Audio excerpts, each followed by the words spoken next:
यकीन जानिए इस बात पर कि सफलता तक पहुंचने के लिए असफलताओं की सड़क से गुजरना ही गुजरना पड़ता है। नमस्कार, जय हिंद। मैं हूं आपका दोस्त कवि आदिगणे। स्वागत करता हूं आप तमाम साथियों का और प्रारंभ करते हैं हिंदी साहित्य इतिहास प्रश्नोत्तरी टेस्ट। वीडियो संख्या है 9898। इस श्रृंखला के अंदर हमने व्याख्यात्मक रूप से सवाल देखे हैं जो विभिन्न परीक्षाओं में आए हुए सवाल भी है, और कुछ साथ साथ में मैं नए सवाल भी यहाँ पर शामिल है जो करता चल रहा हूँ। इससे पूर्व कि आपने 97 वीडियो नहीं देखी तो प्लेलिस्ट में जाकर देख लें, और ज़रूर देखें। केवीएस की जो भर्ती निकली है उसके लिए भी ये महत्वपूर्ण है। जो राइटर लगे हैं उसमें जो चैप्टर उनके जो राइटर उनके सवाल यहाँ पर देखने को मिलेंगे आपको, और ग्रेड सेकंड के लिए तो महत्वपूर्ण है ही है। टेलीग्राम चैनल जिन्होंने ज्वाइन नहीं किया कर लें। कवि आदिगणेश हिंदी नाम से टेलीग्राम चैनल है जिस पर 9200 से अधिक साथी जुड़ चुके हैं। ज्वाइन करें, यहाँ पर भी सवाल सूचना डालता रहता हूँ।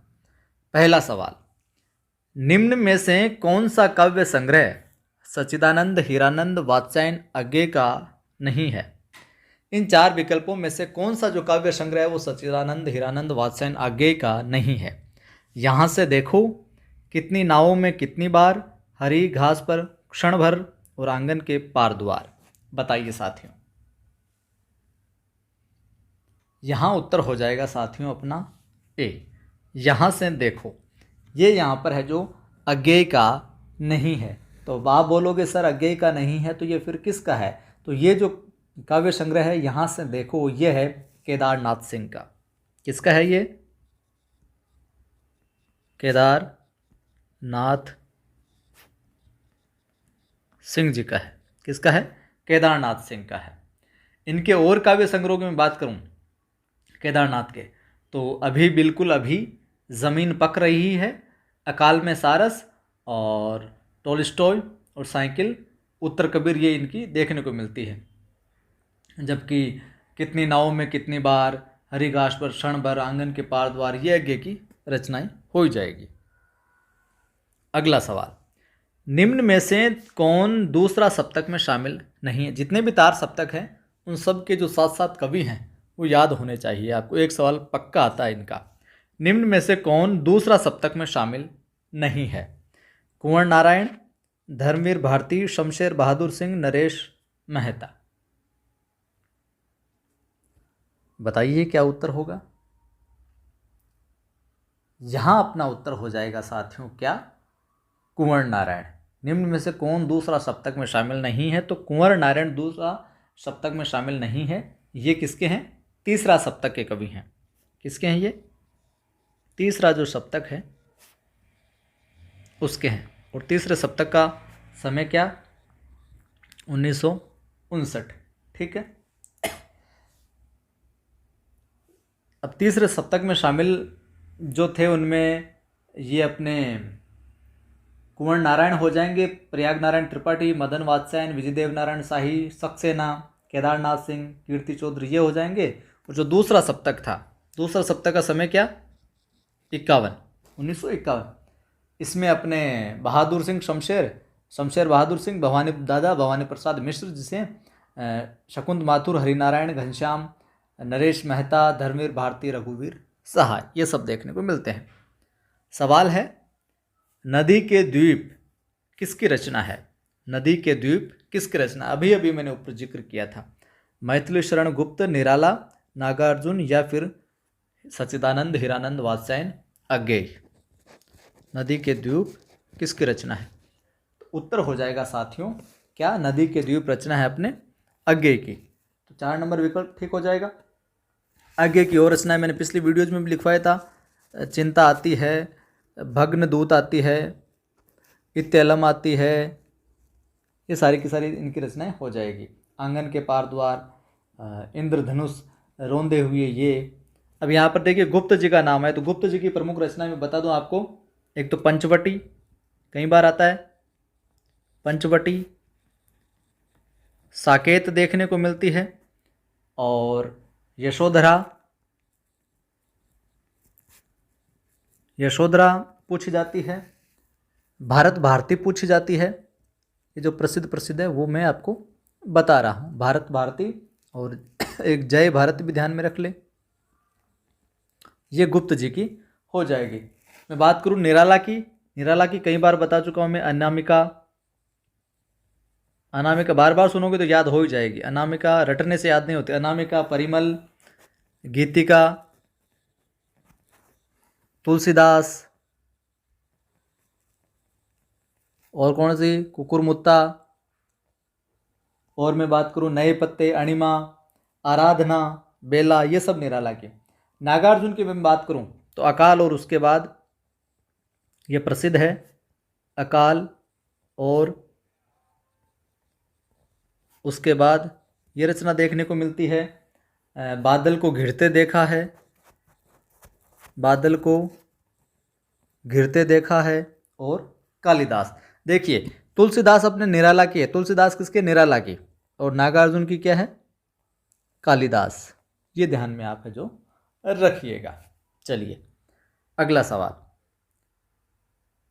सर्वेश्वर दयाल सक्सेना की रचनाएं हैं, इनमें से सर्वेश्वर दयाल सक्सेना की रचनाएं हैं। एक सूनी नाव व जंगल का दर्द, जादू नहीं कविता व सात भाइयों के बीच चंपा, आमने सामने व आत्मजयी, सतरंगे पंखों वाली व तालाब की मछलियां। किस विकल्प में जो है दो रचनाएं सक्सेना की है?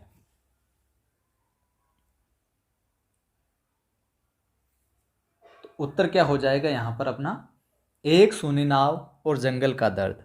एक सूनी नाव और जंगल का दर्द, ए विकल्प यहाँ पर सही हो जाएगा। ये किसकी है, सर्वेश्वर दयाल सक्सेना की है।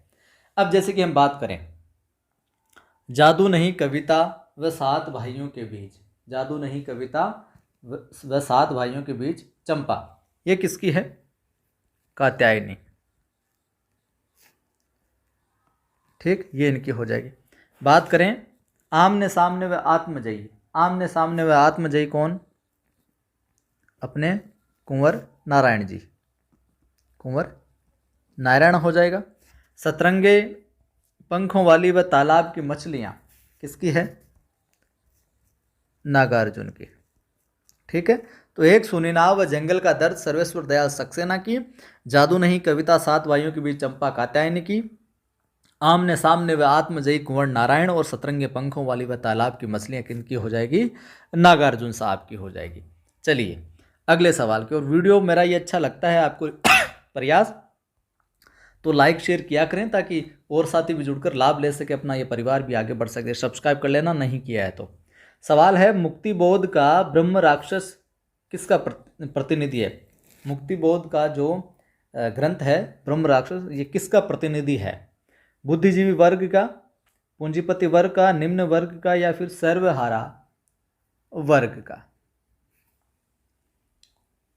तो यहाँ उत्तर हो जाएगा साथियों, मुक्तिबोध का ब्रह्म राक्षस किसका प्रतिनिधि है? बुद्धिजीवी वर्ग का।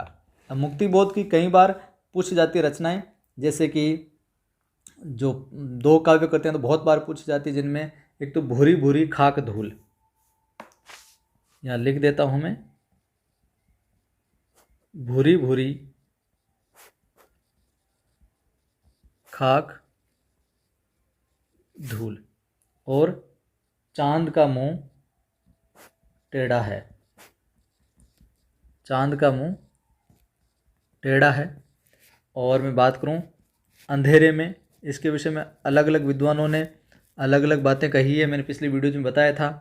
ब्रह्म राक्षस हो गई, और एक है अंतःकरण का आयतन, अंतःकरण का आयतन, ये सब क्या है, अपने मुक्तिबोध साहब की है। ठीक बात। और ये सवाल का उत्तर आप देना। सवाल है आपके लिए, ज़मीन, मैंने पहले हालांकि बताया इनको आपको पहले पिछली वीडियो में, ज़मीन पक रही है, ज़मीन पक रही है किसका कविता संग्रह है? ज़मीन पक रही है किसका कविता संग्रह है? कमेंट करके बताना। विकल्प मैं आपको लिख दूं, यहाँ पर नागार्जुन लिख देता हूं, नरेश मेहता लिख देता हूं, और मैं यहाँ पर अगला विकल्प लिख दूँ आपके केदारनाथ, और एक तो केदारनाथ सिंह हो गया, और यहाँ पर लिख देता हूँ मैं केदारनाथ अग्रवाल, केदारनाथ अग्रवाल। तो क्या उत्तर होगा कमेंट करके बताना। वीडियो को लाइक शेयर नहीं किया तो कर दें। जय हिंद, फिर मिलता हूँ।